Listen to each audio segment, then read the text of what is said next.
Karnival Pendidikan Madani 2026, Pejabat Pendidikan Daerah Kinta Utara bukan sekadar acara. Ia adalah medan perkongsian, penerokaan dan inspirasi. Di sini, murid belajar dengan gembira, guru membimbing dengan jiwa, ibu bapa melihat masa depan anak-anak dengan lebih jelas.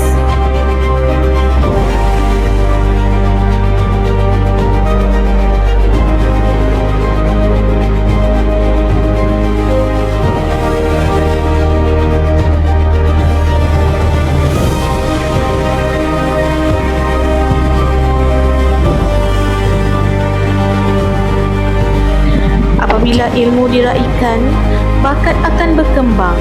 Apabila komuniti bersatu, anak-anak akan lebih yakin melangkah. Inilah semangat pendidikan madani. Pendidikan yang membina insan, memperkukuh adab dan menyalakan harapan.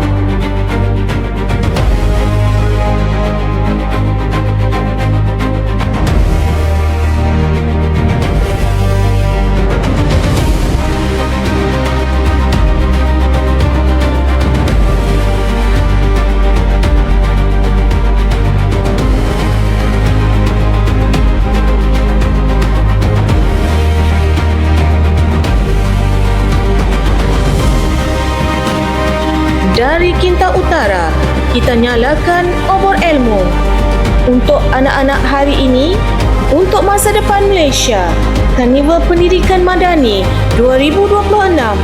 Ilmu menyala, Madani membina masa depan.